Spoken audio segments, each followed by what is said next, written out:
En Papouasie, c'est un filet végétal traditionnel. Mais à Paris, le bilum, c'est un sac qui est découpé dans des bâches publicitaires que les écolos portent haut et fiers. Le bilum, ou comment l'affaire, est dans le sac. Elles sont gigantesques et pourtant on les regarde à peine. Objets promotionnels ou cache-misère, les bâches publicitaires nous entourent. Et il arrive parfois qu'un œil plus aiguisé se pose sur elles. L'idée, si vous voulez, c'est que il y a maintenant, depuis 3 ans, je récupère donc des bâches de différents annonceurs avec à chaque fois leur accord, et bien évidemment pour récupérer la bâche, sachant que comme on la découpe en petits morceaux, on peut absolument pas la reconnaître après. Une force de conviction auprès des annonceurs, de la tchatche, des idées, Hélène a monté son affaire voilà 3 ans. Avec elle, les toiles plastifiées vouées à l'enfouissement ou à l'incinération s'offrent une deuxième vie. Au printemps. Donc on va s'en faire Attends, faut qu'on range avant. Conférencier et porte-documents et mini-bill.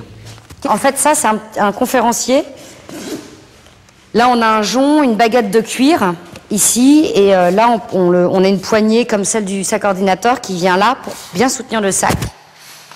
En fait, on aura ça. Ça avec la poignée ici. Aujourd'hui, séance de découpe à 6 mains, ou comment cerner les lignes d'une nouvelle collection. Tout ça avec des outils basiques. Un cutter, un bon oeil et des patrons.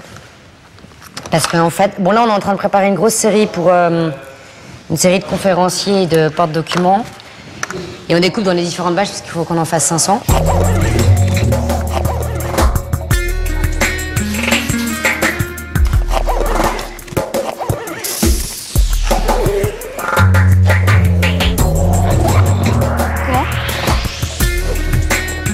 C'est une matière qui est solide, hyper solide, imperméable, relativement malléable. Donc effectivement, ça se découpe assez facilement. Ça se pique un peu moins facilement, donc on est obligé de travailler avec des machines de maroquinerie. Récupérer, recycler, transformer, ce serait selon Hélène une sorte de gène familial.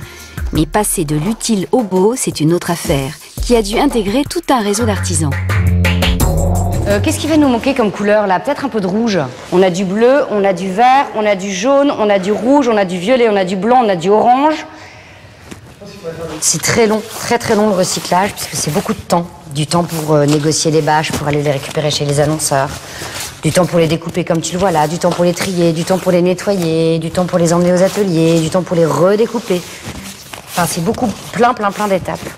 Ça, c'est trop abîmé. Ouh, c'est beau ça. Vachement beau ça.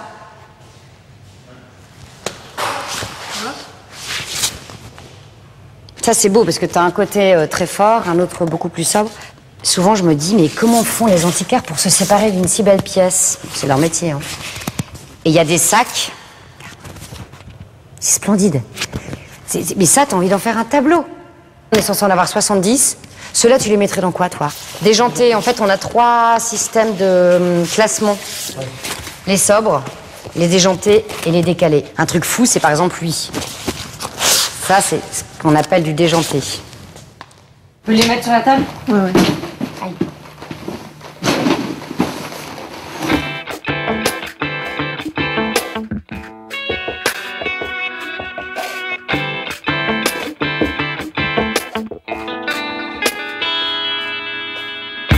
La toile plastifiée a terminé sa mue.